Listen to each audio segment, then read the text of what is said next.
So good morning, everybody. Our board chair, Jen, asked me to kick the meeting off.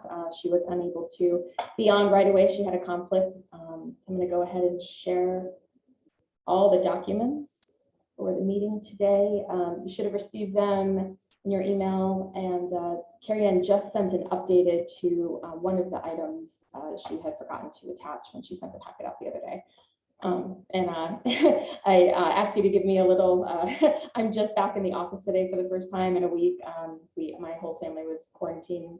So I'm happy to be back here, but I'm a little out of sorts this morning. So I'll do my best to stay on top of everything. But all right, so we'll go ahead and start. So the first item of business that we have, and I don't see him on, so the mayor of Norwich has had a seat on the DCC board. So with that changeover, we do have a resolution to approve the appointment of Brian Dolliver, mayor of Norwich, as a Class C director of the board of the Development Chenango Corporation, replacing former mayor Sean Sastry. I'll make that motion. I'll second it. Thanks, Melissa and Dominic. All in favor? Aye. Aye. Aye. Aye. Aye. Any opposed? Carried. Thank you. Next, we have the meeting minutes. So we have two sets of minutes to approve. One is the quarterly board meeting for September 22nd, 2021. And the second is the budget meeting that we held on November 18th, 2021. If there are any questions, changes, or corrections, otherwise a motion to approve both. I'll make a motion. This is Shane. Thanks, Shane. I'll second it. This is Chris. Thanks, Chris. All in favor? Aye. Aye. Aye. Aye. Opposed? Aye. Carried. Thank you. Next, we have our finance committee. The finance committee meeting minutes from September 20th that were approved just at the recent DCC finance meeting on the 16th. So now the board needs to approve those. Motion to approve. I'll make that motion. It's Marty. Thank you. Second, Brian I'll Burton. second. It's Chris. Oh, thanks, Brian and Chris. All those in favor? Aye. Aye. Aye. Opposed? Carried. Thank you. All right. So next we have the financial report. So this is not something that the finance committee did approve the financials, but I will just do a quick overview with you of what I went through with the board, with the finance committee. So I'm going to try to do both things here. So we have first, you have the investment report that was a part of the packet. On the statement of financial position, just a few things to point out is our current cash assets. Our cash and checking is sitting at $48,000. We also have $81,000 in our revolving loan fund. Our current cash assets are just over $137,000. Under our long-term assets, you can see the long-term asset report, and you should refer back to that first few pages, which was the investment report that we received. But we are just about $1.8 million sitting in our investments. So have rebounded quite well, had a good year. Our total assets for DCC are just over $3.3 million with all of our assets that we have on the buildings and property and our cash and investments. We'll get to the accounts payable report in just a second. Item number 9, this is the loan that we have with Streetic. I know we've talked about that in terms of the building that we have next door, the Creative Works building. And that's what is outstanding on that loan currently. So the goal is to hopefully sell that asset. And if we do, obviously we want to make sure we can clear out this loan and make a little something. So we'll talk about that a little bit later in the agenda. We are all caught up on all of our current loans, which is really great. We've worked really hard to get all of those back up and running. The only two that were still sitting out there, and it was part of the discussion that we had about the loans during the finance committee meeting, was the Maynard loan and the Proskin Farm loan, which I'll get to that in just a minute about the actions we're taking to get those cleaned up. But all of our other loans are current. We also had made the decision the meeting before to go ahead and grant the Dunlaps, who had 2 current loans with the Sherwood property, to consolidate into 1 loan. So we went ahead and did that. So that's been being collected as it should be. Under the aged receivables, these are just, we had quite a few months of the credit card reporting that got caught up in terms of the financials. So Kathy Jo finally we cleaned up the year for that. So this wasn't like 1 month's worth of charges. This was cumulative over 4 or 5 months. So just getting an attempt to clean up our 2021 records, but this is the allocations put back to the each organization that it belongs to. Under our aged payables, this marketing campaign for CDO, this was part of our Support Local campaign that we had. We were doing a number of advertisings over the holiday season about supporting local, shopping local. Hopefully you saw some of the things that we did through social media, but we also had a news campaign and a radio campaign that went along with that. And then we have our water bill for our properties. Insero is our auditor. And again, utilities for the properties that we own. And we still have the sure temp amount. I've talked to them about once a month, and they acknowledge that, well, they haven't said that they shouldn't have billed us, but they keep saying that they're going to look into it. So again, I'm just holding out on that for right now until we can try to get this cleared up. This should have been part of our contract with them, and they billed us separately for it, and that never should have happened. So that's why, like I said, last month, we normally don't let things sit in our age payables for longer than 90 days. We try to pay them right away, but that's why it's sitting there. Under our statement of accounts, under our year-to-date actual is the good column to look in. This shows us where we are actually with everything. We went through this in pretty detail when we did our budget, so I'm not going to spend a lot of time on this. Again, I just want to highlight the items under these unbudgeted direct costs over here. These were things that we, sorry, this section right here are things that we, did not budget for, which is why we're upside down on those different specific line items. But at the end of the day, budget, we did well overall. Again, we went over because of the building acquisition. That was not something that we planned for when we did our budget for 2021. But like I said, we went into great detail about that last month, so I'm not going to go through that again. But that is just the budget or the financial summary from December. Most of this you heard about last month, but any other questions about the financial? Okay, great. And since Jen is back, hi Jen, good morning. Good morning. Sorry, I'm a little late. I'm It's here. okay. I'll just finish the finance committee update if that's okay, and then I'll give the meeting Absolutely. back to you. Continue on. Okay, so just the other few things that we discussed at our finance committee meeting last month. I'll get to the loan application in just a minute, just to finish that conversation about the loans. So the Maynard loan and the Cross Keene loan are 2 loans that have been sitting on our books for a while. The Maynard loan, the finance committee decided we're going to go ahead and write this off. We are working with our attorney on a final demand letter. It's been sitting dormant since 2013. We really don't think we're going to recover this money, but we figure one last attempt with a demand letter. And then moving forward with actually filing this with the credit reporting agency and issuing a 1096 tax form. The money that they receive from us will be considered income because they never paid it back. So we are going to go ahead and close that one out. It's been sitting on the books for a long time, as you can see. The other one, which we are making progress on, and thank you, Sheila and Ken, for sending information about the milk checks, the Cross Keene farm loan. I am confident that we will start to see those residuals come in the next couple of months. We've made some headway. So thank you for those who helped with that. We did have a loan application that we reviewed. It's one that would have had to come to the full board anyway because it was over the $50,000 mark. Unfortunately, we were not able to get the finance committee together again, but the finance committee had some additional questions, and Carrie Ann did a wonderful job with this package. She's been working really closely with Heidi Wilcox, who made the loan request. Went back and got some of those questions answered that finance had. So finance has not approved that. I'm just letting you know that we just, they had to come to the full board anyway. So we're just having that full discussion now. But for those of you who are not on the finance committee, I'm going to turn it over to Carrie Ann and have her present this loan application to you, and we'll go from there. So go ahead, Carrie, and just let me know what you need pulled up. I've got everything here. Good morning, everybody.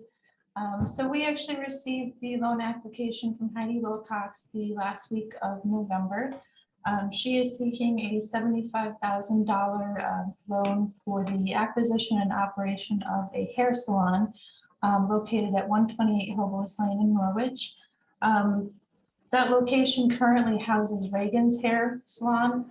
I don't know if anybody knows Reagan Rhodes, but she's been doing business there for many years and has made the decision to move on and relocate out of the area.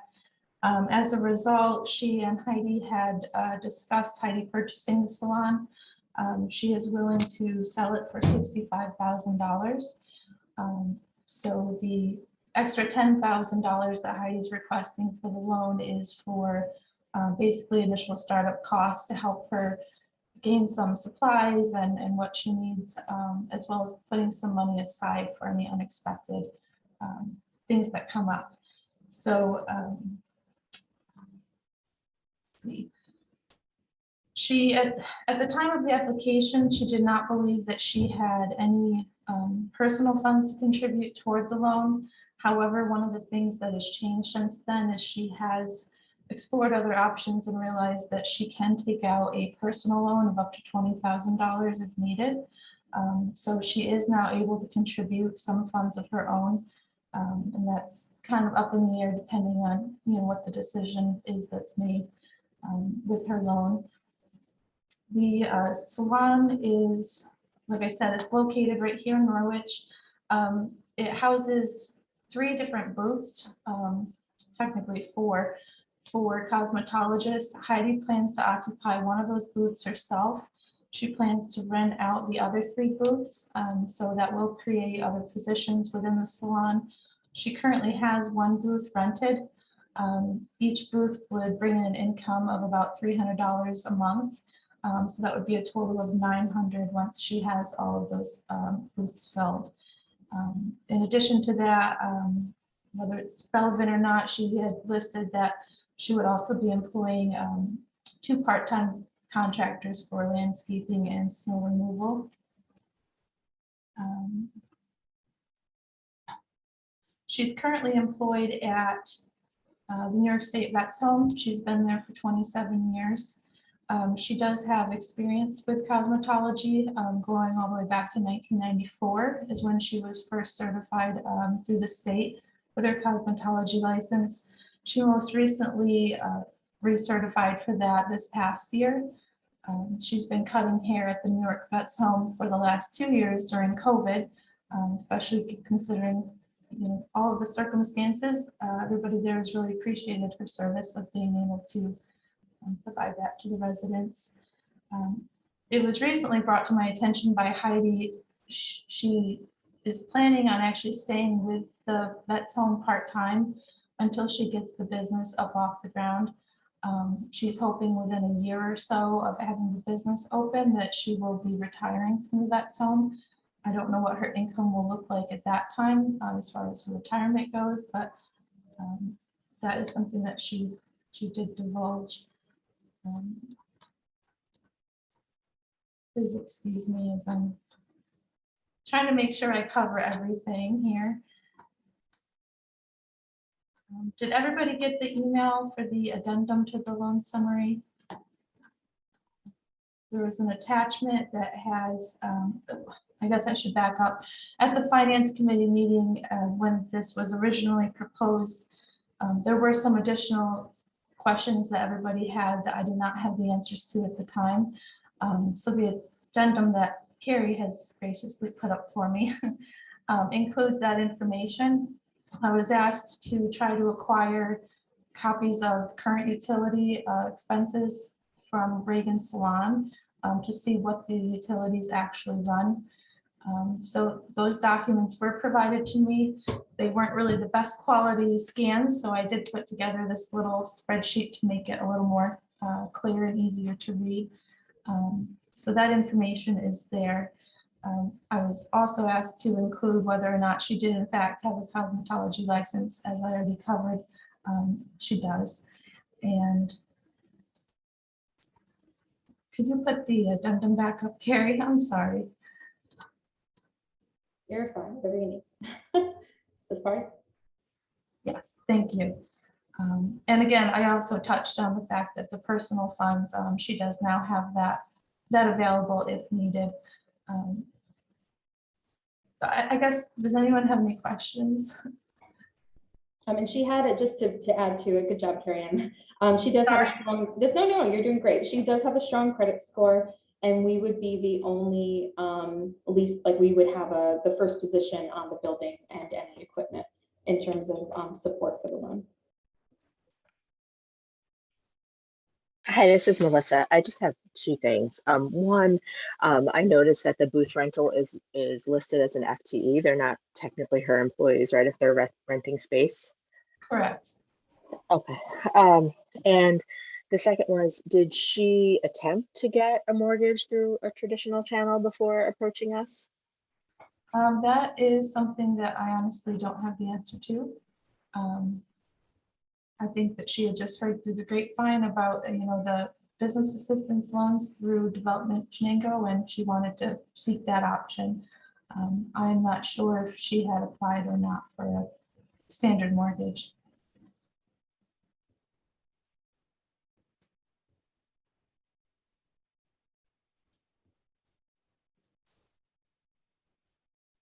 Anyone else have any questions?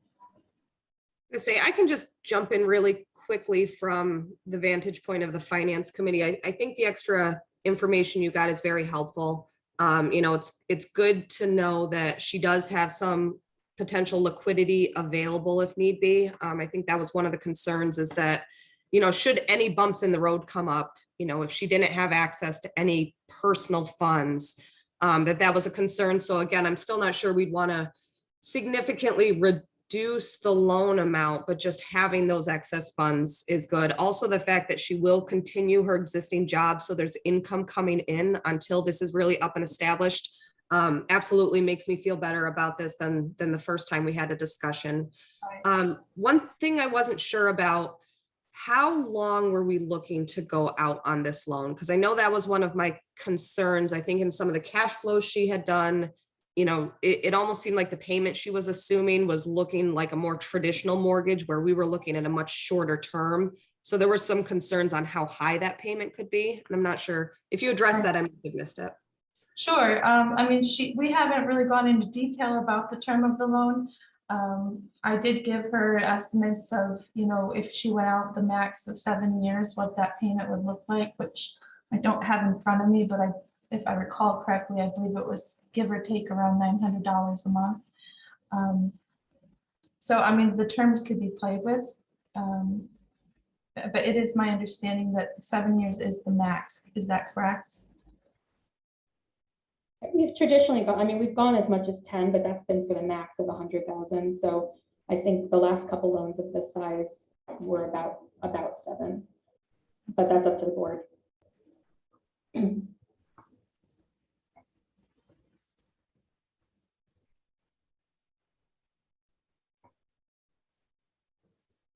Now, this has been a great learning experience for myself, being the first loan that I've worked through. So any input, any questions, anything that you guys have for me is really a great tool for me to continue to improve on this process for future applications. So I appreciate that.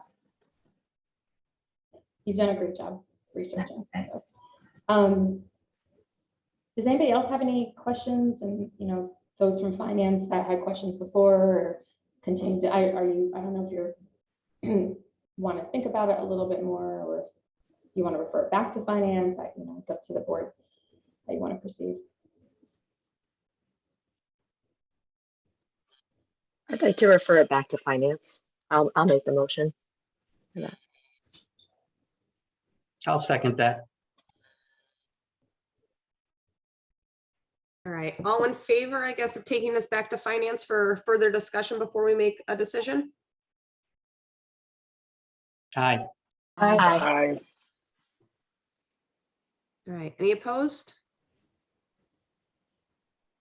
All right, so we will take this back to finance. I agree. I think that's the right decision. You know, I think it was good to bring this to the board now since we had this opportunity, but definitely better information. It's still one personally I'm a little bit on the fence about, not because of the way the information is presented, but just kind of the project as a whole. So Carrie, why don't we, move forward with finding a time that we can get the finance committee together again so we can really discuss this in detail and then make a decision to bring it back or not. Okay. But yeah, great job. Thank you, everyone. All right, Carrie, I will let you continue on. I don't think we need any other motions at this No. point. Okay, thank you. So moving on to the economic development report that Carrie Ann created, which, hopefully you can see she has been very, very busy. As she said, every time we do a check presentation and the more that we talk about the things that we do, the more inquiries that we get. This list is massive. The number of people that have contacted her about, starting a business, looking for loan information.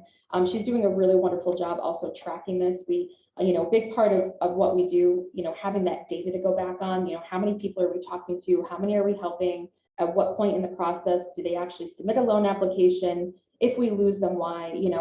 We're really doing a good job of keeping track of that, and we have really good numbers for 2021. So looking forward on continuing that trend for 2022, and we'll have this data to go back on. But I think this list is pretty impressive of the number of people that have contacted us about projects. So before I move on to the other part of the report, does anybody have any questions about the inquiries that we're getting, or what Carrie Ann does with them, or how we're handling it internally? Carrie, I think just to a point that even Melissa brought up, maybe that is a question that we should definitely ask of every applicant, is if they've gone the route of traditional financing yet. We've generally been the lender of last resort, for lack of a better term. And certainly want to help as many businesses as we can, but if they are able to get traditional financing, we do really want to save our funds for, those who have great projects and ideas, but just can't quite get there all the way on their own. So I don't know if we're always asking that, but I think we should. Okay. We certainly can add that to their loan application with us. I mean, it would be easy enough to make that one of the first questions. Have you already tried, and what were you told? Yep. That's a great idea. Yep. Good. So otherwise on the economic development front, the IDA side of the house, which is another big part of what Carrie Ann manages, is our pilot program. So we have 2 pilots that the board has approved but have not closed yet. The board approved them effective the end of 2021, but paperwork wise and payment wise, that has not happened yet. So we have Norbit Solar Farm is one of those. That's the Coventry project, and the High Bridge Wind project. The board did approve that to go ahead and move forward with the pilot. So we're still waiting for those 2 projects to close officially, but that's on the pilot front. We've continued to look at additional grant opportunities.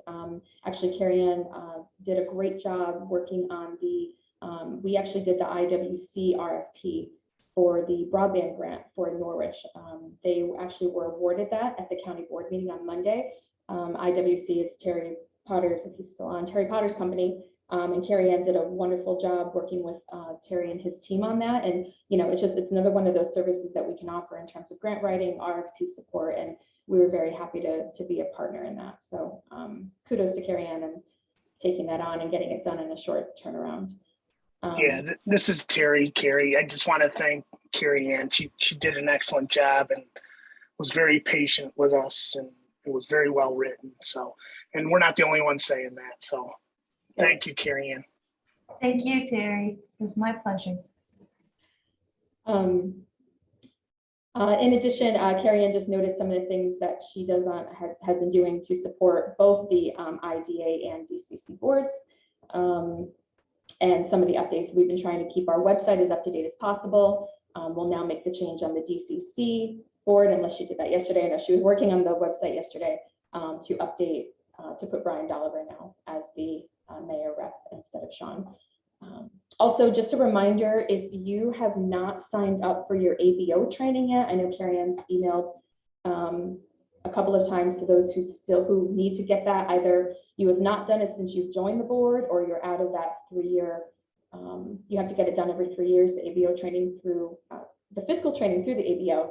So if you've not yet let her know or signed up for a time, we get emails regularly about the classes that they hold. They're all done virtually. But please make sure you connect back with Carrie Ann about that if she's emailed you. If we are not in compliance, that will reflect on our audit. So please make sure you do that. Any questions on the economic development report that either I or Carrie Ann could answer?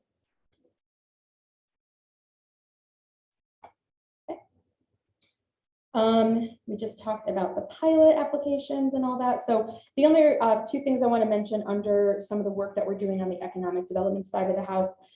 We did just complete an audit with the ABO. I believe I mentioned this the last time we met. We had 2 auditors here. One, Al Zimmerman, was here for about 3 months, September 15th, 16th until December 16th. I think it was exactly 3 months he was here. This was a process audit on the IDA. The IDA has not gone through a process audit in 18 years. He was here for a long time. It was, all about making sure that the I's are dotted, T's are crossed. I found it very helpful. There's very little training on the IDA side of the house when you take a job like this. And I think with Carrie Ann being new, it was very helpful to both of us to hear from them what other IDAs are doing, how we can make sure that we're as transparent as possible. At the end of the day, he acknowledged that, we're obviously, we can see that we're making the attempts to do everything the way that the law is written that we need to. It's the laws from the state, as you can probably imagine, are very detailed, but also broad. So your interpretation sometimes is what it comes down to. But we really learned a lot about just making sure that things that we talk about are in minutes, on agendas. Yes, it may appear that we're talking about, cost benefit analysis, and we're talking about, economic development and job creation and things like that generally, but making sure that those things are really specific in your agenda and in your minutes was probably the biggest thing that we learned. There were some things from prior years before either myself or Carrie Ann were here, but he can tell that we've already made those corrections and have addressed them. So I don't think we have anything to worry about. We did have a 2-hour exit interview with them, and now we're just waiting for the draft report, which will be out in the next month or 2. Brian, do you want to say anything else about the audit? I know you met with Alan a few times. Yeah, I also found it, helpful. There was a couple of spots where we just didn't know we weren't doing something that we probably should have been doing. He was very good. He was very informative. I look forward to getting the full rundown of the scope of the audit, and we've already put in place some of the corrections necessary for the suggestions he made. Some of it was just that our paperwork was outdated, and we didn't know there was a new form that came out in 2019 or 20 and things of that nature. And then the other things were, if you say in a meeting when it comes to a pilot application, even if you're just asking questions in regards to, you need to record that and make it part of the packet for the pilot as well. So it was very good. I appreciated it. Thank you. And thanks to Brian. He met with him a couple of times and took the extra time to do that, and as did our treasurer. So, but any questions about the audit? Okay. And then the other thing, which is kind of an exciting project, at the IDA meeting next week, the board is going to hear a proposal from the Everything Bakery Company. I'm not sure if you are familiar with them, but it's a pretty exciting thing. They a couple of guys who started this almost from like the back of their garage has created this bagel company. You can actually get them at a number of locations in Chenango County. I know Deja Brew has them. I think someplace in Oxford does. They're all over the place. Really amazing bagels. Their business has blown up so big. They want to create a manufacturing facility. They have big ideas to really franchise this and grow. They cannot keep up with the demand. And so they've come to the IDA to seek some sort of support. And so the next week, the board is going to be hearing from them. They're going to be considering possibly purchasing a building in Bainbridge that is large enough to fit their needs as they continue to grow, but they really want to make that their base of operation. So I'm excited for the board to hear that proposal next week. Letting you know, one, because it's a pretty cool thing that our organization will be involved in, but they may also be coming to DCC for a loan for equipment. So more to come on that, but I just wanted to let you know that we have an opportunity to be a part of something that's growing and pretty fantastic. They're ready to go. They're, first year they're looking at hiring at least 6 people, and they have the demand to support that. So not sure if you're familiar with them or you've had their bagels, but it's they're pretty smart guys, and I'm excited to hear more from them next week. The IDA board meeting is Tuesday morning at 8 a.m. and we do stream it live on our YouTube page. So if you don't want to come here at 8 o'clock in the morning and you want to hear their proposal, feel free to watch it on YouTube. We always welcome guests, right, Brian? We're all camera ready. So That's right. any questions on that? Okay. Next, just on the executive director report and updates, I know you probably have a lot of questions about the things under old business. So the only thing I'm going to mention on this is just, again, now that our budgets have been approved and the county has given us that additional allocation for additional staff member, we will be moving forward with getting that position posted. So we're looking to add one more Carrie. If Carrie could duplicate herself, that would be fabulous. So we're going to try to find someone like her. They're going to be splitting the duties between the IDA and DCC board management, but then together they will be working on grants and business support applications for both organizations. So they'll be cross-trained as well. So, regardless, we'll have 2 people supporting the economic development work of the organization, which is pretty massive and growing. As you saw from Carrie Ann's report, she's extremely busy. I don't know how she does it all, but she does. And I'm super appreciative of it, but definitely will give some way for her to focus on some other things by getting another person here to help support the work of the economic development side of what we do here. So we'll be looking to get that position posted soon and hopefully get somebody in here in the next month or 2. So old business, the exciting news, old business, new business. So yay, Norwich won the $10 million grant application for the DRI. We'll have a little celebration, super exciting news. We found out on December 8th. They did a presentation here at our office at Commerce Chenango. It was very hush hush. I found out the Friday before that we had a representative from the Parks Commission coming. They didn't tell me what it was for, but I had my little DRI tracker vision board. So every time they made an announcement, I kept updating my little chart of where they were going next. So I wondered, but they were very strict about, that we're just coming, you don't need to invite anybody, we're taking care of it. Monday, Tuesday, you start to think a little bit more, but again, the whole thing was very hush hush. They were trying to keep the numbers low. They really managed this internally from the state. The day that they were coming, about 10 o'clock in the morning, I got an email with a confidential press release. So that was very exciting. I am glad I saw it in press release first, because I'm not gonna lie, I got a little teary-eyed and I didn't want to cry at this thing. So it was pretty overwhelming to find out that we were actually winning this. The whole day was really amazing. Assemblyman Angelino came, Robin Alpau came from the senator's office. We had our incoming and current mayor here. Chairman Senek was here. Shane was invited to come as a county official. So it was a small group, but it was very well done. Empire State Development came, Department of State came. It was a pretty fancy deal. So it was exciting. The big thing is, what do we do next, right? We really enjoyed the fun of winning and all that came with that, but now it's time to get to work and we have to work really quickly. So I'll just tell you what I know as of now, and more to come. So Mayor Dolliver and myself are the co-chairs of the local planning committee. You'll hear me say LPC, that's what they're called. So LPC is the local planning committee. This is the committee that is going to be considering the proposals and giving their recommendations to the state in some sort of prioritized order. I took a day right before Christmas and spent the day in Watkins Glen. Judy McKinney-Cherry, who's the co-chair of the Read It Council, is a colleague of mine, and I reached out to her. She was very helpful during the DRI process. There were a few times I bent her ear a little bit, sort of on an unofficial capacity. She was thrilled that we won and had more than gracious in hosting me for the day.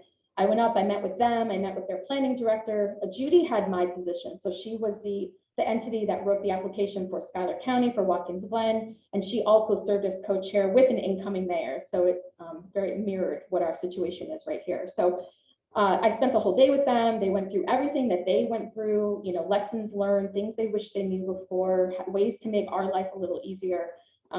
Took me on a tour of downtown, talked about some of the projects that moved forward, some of them that didn't, and why. It was super, super beneficial, definitely worth the day that I spent there. So I really appreciate her taking the time to do that with me. Last Friday, Mayor Dolliver and myself had about 3-hour phone call with the company, the contractor company that's been hired to oversee. So we have a project manager. The company is called Bergman and Associates. They have a team of people that have been assigned to us. So of the $10 million, 300,000 goes to this Bergman company. They're the ones that are the project manager. So we really have 9.7 million. But so Bergman was on the call, our representative from Department of State, Empire State Development, the organizations that actually contribute funds to make up the 9.7 million or 10 million total. So Homes and Community Renewal, also referred to as HCR, if you're not sure what that is. NYSERDA was on the call, and like I said, Empire State Development. So it was a great meeting. They went through everything with Brian and I from start to finish, answered the questions that we had, led us through the process of what's going to happen. So next step is the state identifying who is going to be on the local planning committee. So as you can probably guess, we've had a number of requests about, you know, I want to be involved, I want to be a part of this, on top of people sending me ideas for how they want to use the money. I'm keeping track of all of it. We made a Excel spreadsheet, and every request that comes in, no matter what it is, whether it's something that I think would fit within a DRI or not, I'm just tracking it so we know who's sent in those inquiries. To create the local planning committee suggestions, we took the existing DRI steering committee. That was always the plan, was that those who sat on the DRI steering committee would move forward in this local planning committee capacity, because they're really the ones that know this best. The state also has their things that they need to have happen too, though. They want to make sure that there's a good representation from businesses, business owners, community representatives, those not necessarily associated with the actual DRI zone. So they had asked us to backfill some of the positions. Overall, there were about 20 names that Mayor Dolliver and I put together that we sent to the state, and the state is doing their own vetting process. So at this point, it's out of our hands. It's up to the state to make those final determinations. They want no more than 15 people. They said 12 to 15 people is a typical LPC group. I did email everybody who was sent to the state, got an email from me over the weekend or last Friday, basically saying just that their names have been submitted. It's up to the state. They're doing their own vetting process. On top of the local planning committee, there are going to be work groups. So, you know, there will be work groups surrounding specific project ideas. There will be a work group about public engagement. There will be a work group, you know, all the different facets within the application. There will be work groups that LPC members can be a part of, but also community members. They want a really broad group of people helping with this. So I let them know that if for some reason they're not selected to be on the LPC, there is still an opportunity for them to be involved in a work group. On top of that, all of the LPC meetings will be open to the public, meaning they'll be like our IDA meetings, they'll be either open to the public and or streamed live. The first one is probably going to be virtual, but at some point they're hoping that these will be in person again, but there will be a hybrid. They'll be open in that people can be there for the conversations and discussion. There will be a public comment period at the end. And then in addition to the LPC meetings, which will happen monthly, there will be at the minimum of 3 public engagement sessions. And those public meetings are for the public to come here from the consultants, where we are with the project, what's being proposed, and to hear from them what they think about them. Lots and lots of opportunity for the public to be engaged. There will be a special website that Bergman is creating just for our DRI. We created a website on the Commerce Chenango page right now as a placeholder, and it has the application and just some general information about the DRI. But once the state has their page built, we will just mimic that from our page. So when you click on it, it'll take you to the state site. So it'll be one place with all the information. I was very happy to hear the state was going to create the site and manage that, because I think Audrey got a little scared when I was like, okay, we need to make a website just for the DRI. So, but they'll be posting, you know, when the meetings are, how to apply for funds, what the parameters are. It will be very fast. So the first meeting of the LPC is going to be at the end of January. The first public meeting is going to be in the mid-February. Brian and I, as co-chairs, will be meeting with the state agencies weekly to check in. By June or July is when the LPC is going to make those recommendations to the state about what projects we want to see move forward. Even though it's $9.7 million, they want us to put forward more like 12, 13, $14 million in projects because some things will fall off. There's a lot of restrictions about, you're getting money from the state. You're going to have to follow NWBE qualifications. You're going to have to make sure that you have, environmental reviews done on buildings. You're going to have to make sure that inspections are current.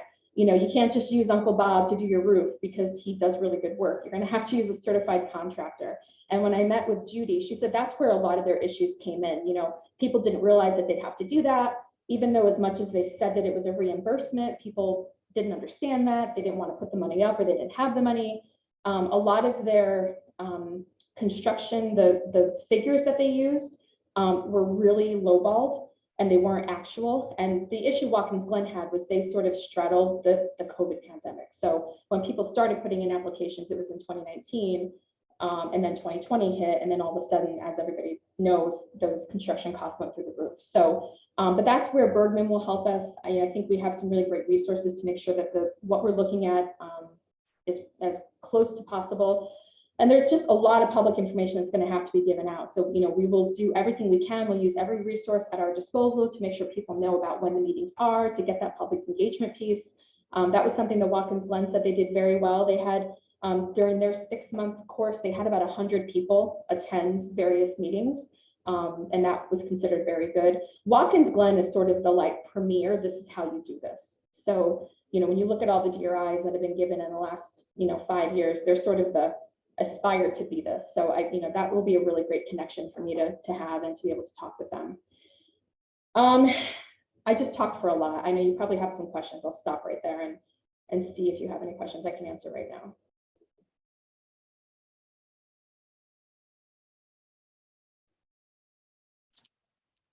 It just sounds like you're handling this very well, and it's quite the big task, and we just appreciate all your work on that. Thanks, Mary. Yeah, it's a little scary, but I'm excited too. We've got a great team. We've got a lot of really great support, and we went in with a really good plan. But thank you.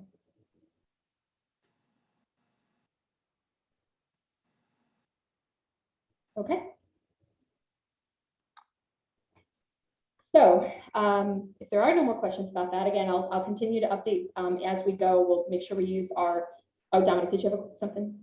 Yeah, I was just thinking, you mentioned reimbursement is a lot of times with the state, you have to basically have the money to do the project and they give you the money afterwards. Is that kind of how this is going to work?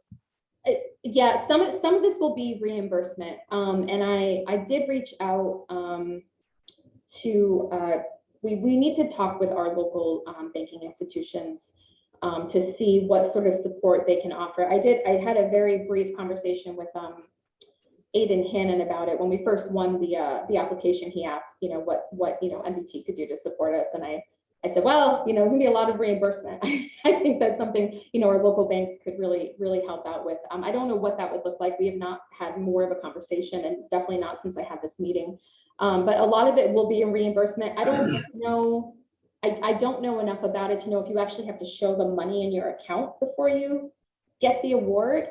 But I do know that almost all of the projects will be on a reimbursement basis. So we'll definitely need our partners and our banking institutions to see what ways they might be able to help some of the people that put in for funds. But actually that brings up another good point. So a lot of the questions I've been asking is, is this 100% grant? Is it a match? It depends on the program. But generally a private project will be 60% private money, 40% DRI money.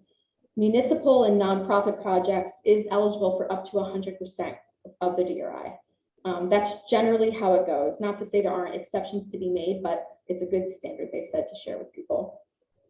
Good question. I think just to add on to that, not today, but I think it might be a good conversation for the board to have about what our role might be in that, because we're one of the only entities that actually has some money. So, that this might be a place for us to make good use of the resources that we have to either help leverage a project or to, do a portion of the funding so it can get done, so it can get reimbursed. So just a conversation we probably should have over the next, couple of quarters. It's a great point, Dominic. We can make sure we add that to the next agenda and come back with a good idea. My office does a lot with grants with the New York State HCR, which is Homes and Community Renewal. And a lot of times what they do is the contractors, do the work, and then like the county pays the contractors, and then you submit a reimbursement request. So it's not usually a whole, you do the entire project and then get your money. There is going to be like reimbursement requests in between that you're going to submit. So it won't be a big, huge, bill basically.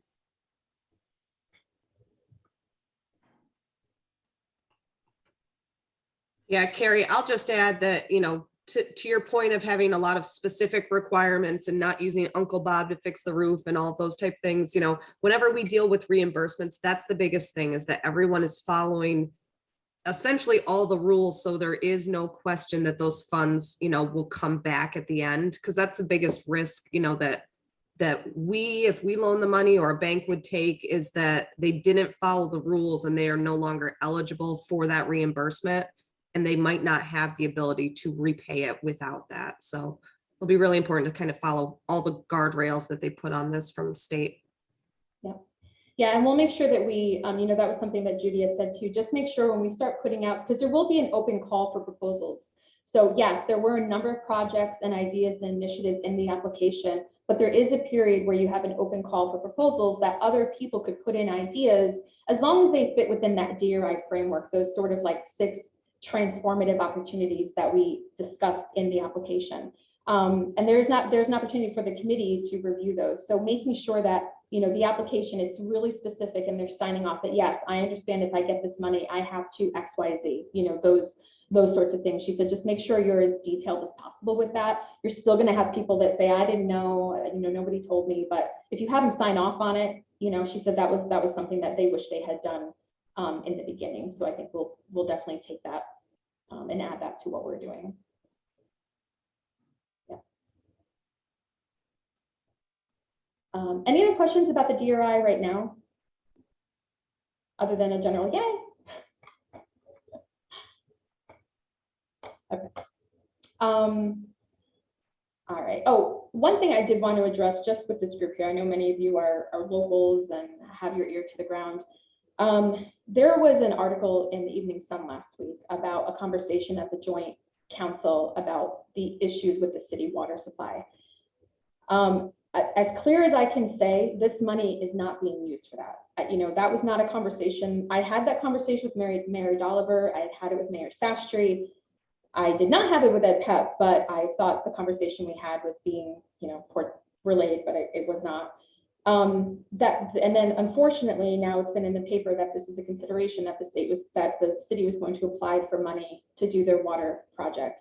That is not what this money is for. It's very clear in the guidelines that deferred maintenance is not something that this can be. I brought it up on the call with the state on Friday because they wanted to know if there were any red flags or issues they should be aware of. And I asked, because I said, I want to speak out of turn, but I was, concerned when I saw that article come out. They did not mince words when they said that this is 100% not what this money was for. We're going to have to do our best to manage that. I've talked with Mayor Dolliver about, should we do some sort of a retraction? Should we do some sort of an update? But right now we're going to just sit on it. As we start to communicate more and more about the DRI and what the money can and can't be used for, there's ways that we can address that. Again, you worry about public perception. We need public support for this. I'm worried that now it's been out there that people are thinking that they're going to be able to do this. And then when the city does actually have to do something or take out a bond, they're like, oh, I thought you were using the DRI for it. I'm always sort of thinking about that, public input part of this. If you have an opportunity and it's brought up, please relay as best as you can that that's not what this money was intended for. And we're happy to support the city in any other way we can, but this is not what that money is for. Figured you're the good board to tell that too. So, and I communicated that to the planning. I had a Chenango County Planning Committee yesterday. I said it there. I think it's just a messaging issue that we'll have to continue to address. And Mayor Dolliver is going to do his best with the city council on that same message. And I am planning on having a meeting with him and Ed Pep to talk about the projects for the city that are in the project, that are in the application. So in that meeting, I plan to talk with them about this too. All right. So moving on, the hotel project. So the hotel project now has sort of a new plan. You know, part of when we knew that we were a finalist for the DRI, everything that we were working on in terms of a campaign sort of went on hold, because if we were to get the DRI, when we got the DRI, this is something that a developer can actually apply for money for to do the boutique hotel. Now that the money is on the table, it changes things for us. So again, I still need to have some conversations with ESD about that. You know, our role in this is that we are currently the owners of the building. So I'm guessing at some point, if a developer is going to apply for funds, they're going to need an agreement from us that if they're able to get the funds, that we will work with them, since technically on paper, we're the ones that own the building. And again, you know, just because we put it forward or the LPC puts it forward to the state doesn't mean it's 100% going to happen. So, but it is a different option. And, you know, I've had conversations with a couple of developers that had expressed interest back in the summer. But that's what's going on with the hotel project. Carrie, not to open a can of worms, but I think this group just needs to be very cognizant of that building and potential uses for it. Because correct me if I'm wrong, but there's no reason that the Red Roof Inn couldn't potentially apply for DRI funds and make improvements to their property, which, I mean, is that a concern at all that could make our hotel project less viable? I don't know if he's interested. I have, you know, just, this is just kind of something that came to my mind. If he were to make improvements to that property, is that a concern at all that you've even thought of? Not really. You know, they have been investing some money and making some improvements, but I think the need is so strong there. I mean, we knew that when we were buying the building. That was always, I mean, that's something that we talked about is what if. The need for what we're looking to do and what we would do with the boutique hotel is so different than what they offer. Plus, in terms of, you know, community business perception, I sort of feel like that bridge has been burned with our business community a little bit. You know, I still think that there's a need for this, and what we would create is so different. This project was explicitly called out in our DRI application, was to create a new boutique hotel in the heart of downtown. So I'm not concerned about it. I mean, I think it's great if they actually do all the upgrades that they're supposed to, and we have 2 viable hotels. That would be fabulous. But I'm not concerned about it. Right. Just curious, because we own the building now, it just to me is a little more real. Yeah, no, yeah, definitely understand. Can I ask a question on that, Jen, because you brought up a good point? The Red Roof Inn provide, you know, they're making upgrades. Even with what's there, we still have a shortage of, and let alone higher end. And is Red Roof part of their, I guess the question to Red Roof is part of what they're going to do, that they're not going to have Section 8 housing in there? Because I know why I would like to have a different kind of hotel in this community. So I'm just curious on that. I guess we would have to see, you know, there is a vetting process with all these applications, and that's part of what the consultant that's been hired is going to be doing, is a lot of that vetting of projects. So it's definitely something, if we do see an application come through, you know, that's part of their process, I'm assuming. But it's definitely good to think about. No, I'm just, yeah, I don't know how you know, if they do money for it and they do improve it, that's a plus for the community in my mind. Yeah. But we need that additional, even when the hotel was better, we still need additional rooms. We still need additional different style of quality for, you know, businesses that want to bring in their customers, people who are having a wedding and want to bring in family. So.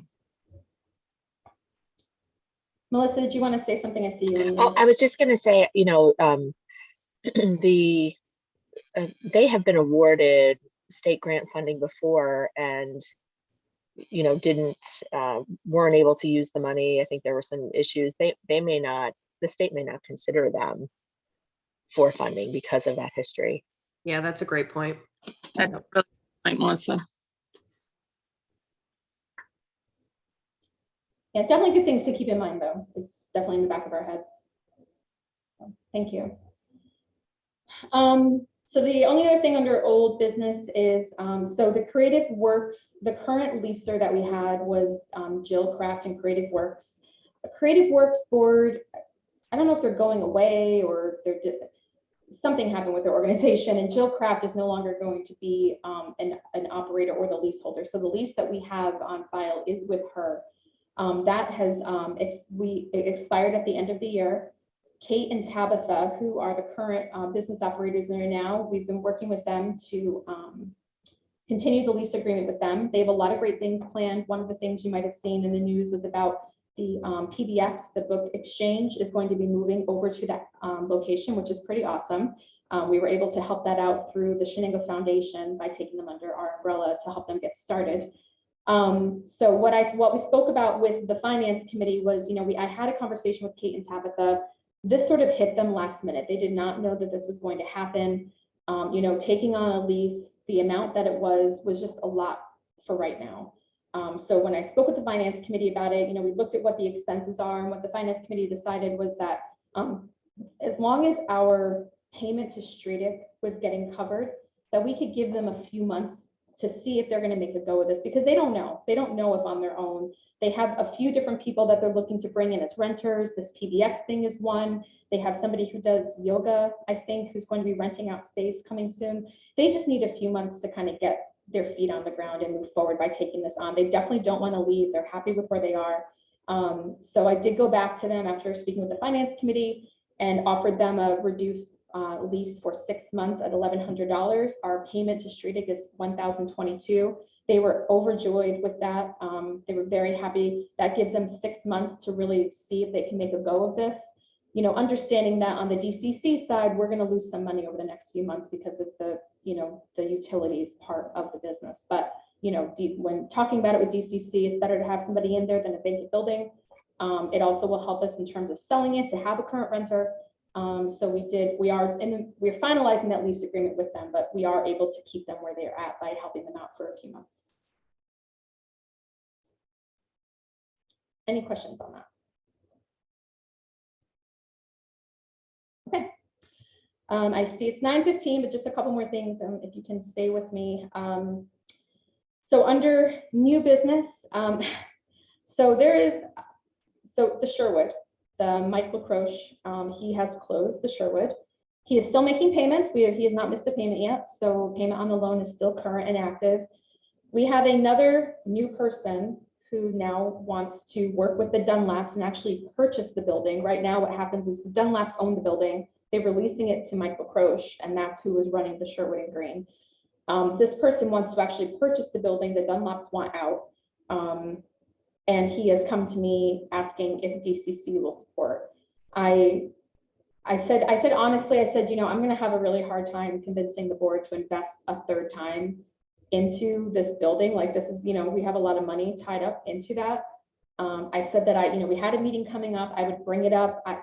I don't know. I don't want to waste anybody's time. I don't know if you would consider another person. The only way I think it would possibly work is that if he was to get a loan from us and was paying the Dunlaps, does that mean the Dunlaps is paying off their loan? Because then, you know, it's not a wash, but it's a little bit better. At least we don't have, you know, 3 current loans out on a property. You know, like I said, I don't want to waste anybody's time on this, his time or our time, even discussing it. I figured you'd laugh me off the second I brought it up. So I'm bringing it up now before I start down that road with him. Any thoughts? Are you interested in seeing an application? Are you not? I'd be interested in at least seeing the application, because I'd be curious to see what they're going to do that's different. You know, or if they're going to do the same thing that has failed, you know, over and over again, versus if they're going to try something completely different that has a, you know, is a different. Okay. I would agree with that. I mean, we don't know the financial strength of maybe the new owners. Maybe it's a question, like we talked at the beginning of the meeting, where we asked them if they've tried to, apply for traditional commercial, mortgage. But I do think that one of the first questions we should ask if we are going to entertain an application is if we are paying off the Dunlap's loans. I think that needs to be something that is kind of required. And that's, just my feeling on that. Okay. All right. Okay, I just figured I'd ask first before we started down that road. So thank you. I'll go ahead and have him work on a proposal and application. I'll have a conversation with the Dunlaps about it. And we'll track it. Another project that was brought to me, which was hence my meeting with Aiden last month. So the owner of Garf's wants out of that location. He's looking at doing another Cattleman's, and I guess he wants to do it at the Red Roof. He said they offered him a deal he couldn't walk away from. He owns Cattleman's Steakhouse in Sydney. But I guess the Garf's is just not working out. There's somebody who works there, has been there for a little while. Local person came back, brought his family here. He wants to purchase the building and wants to purchase the business. Aiden is helping him, and there's been a conversation about can DCC and MBT together do something to help out this potential new owner. I don't have an application from him yet. I'm just letting you know that's probably going to be coming down the pike. He wants to restore Garf's to what it was before the current owner took it over. There's been a lot of issues, a lot of problems. It's not, I guess, the way it used to be. The owner of the building and of Garf's, the entity is more than happy to work with him. Is happy to see it sort of brought back to its former glory. So that is in the works. So I don't have any more to share with you. I don't have an application. I just figured I'd let you know that we're going to be seeing something from them soon. That sounds great. And there's no reason why where Garf's is located, there's no reason why it can't be successful. And then just a quick Leadership Chenango is about to kick off. And Melissa, I don't want to put you on the spot, but do you want to give a quick update about what you've been doing? Melissa's our new facilitator for Leadership Chenango. She's dived right in and it's going very, very well. I'm excited. Sure. We are spending this week interviewing all of our applicants or candidates. Yesterday was our first full day of interviews. It went really well. All of us that were involved on the panel were just very impressed with the quality of candidates and the experience and diversity of backgrounds that they're bringing with them. So we will finish up the last of the interviews Thursday, and then we'll be meeting just to review some of the candidates. We are using a rubric as part of the process because we do have some, not every single interview or panel is the same. Because of the current state of the COVID pandemic, we're going to have to change some things. We did intend to have a kickoff dinner in early February, but having something in person at this point is just not really advisable.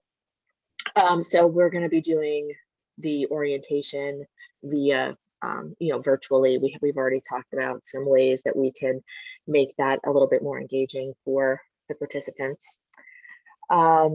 We looking at the schedule right now because we're going to be looking to do as much virtual at the start of the program as humanly possible.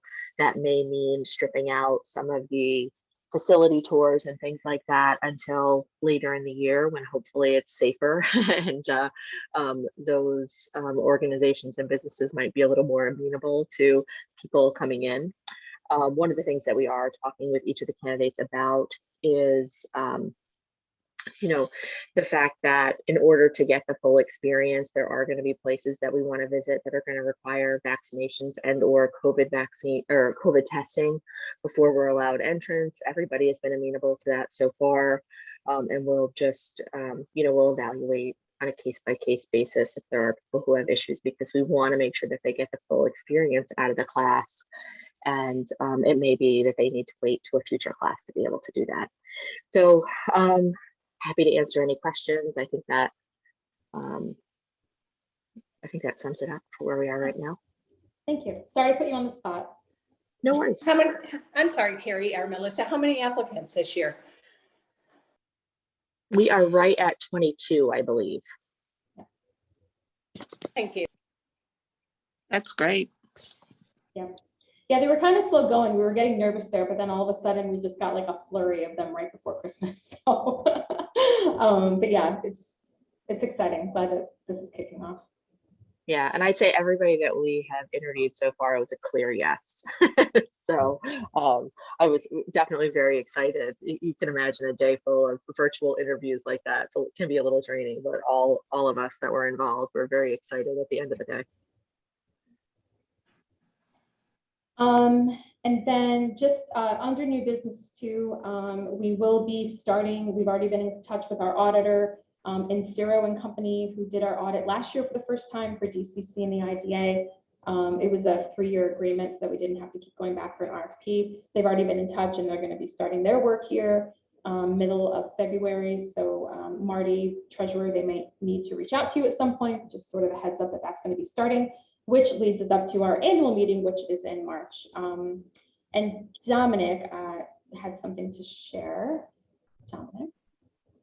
Yes, I just after a little bit more than a decade on the Development Chenango board, I've decided this will be my last year. So I'll be available and active up through the annual meeting, and then I'm gonna let someone with more time and energy to devote to Development Chenango take over.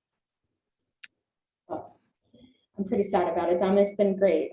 You know, the institutional knowledge is so important, and he's been so supportive, and I will definitely be reaching out. So you're not going anywhere. Dominic, Nope. Thank you for all your years.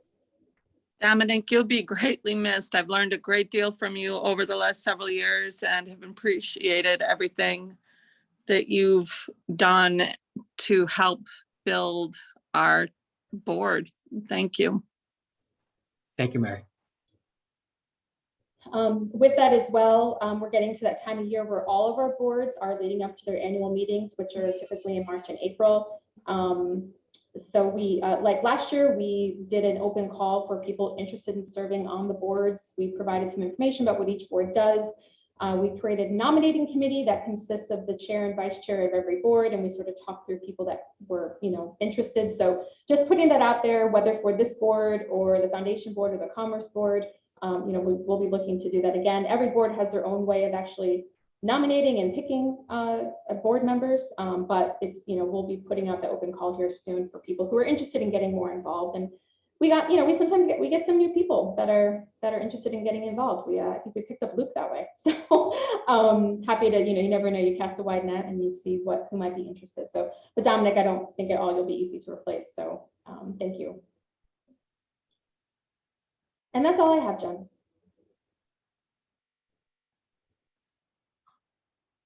Sorry, I couldn't find my unmute. Unless anybody has any other comments or business to share for the good of the group, I will take a motion for adjournment. I'll make a motion. This is Mary. I'll second it. All right. Carrie and team, great job. A lot of good work going on. You guys are very busy. Thank you. Appreciate everything. Yeah, so our annual meeting is in March, but depending on what happens with some of these loan applications and updates that we need to do, I'm guessing we'll probably have a special board meeting. But for now, just make sure the March one, you should already have it in your calendar. Brianna had done calendar requests for the whole year for all the boards. But thank you very much, everybody. Thank you. Great day, everybody. Thank you. Take care. Thank you.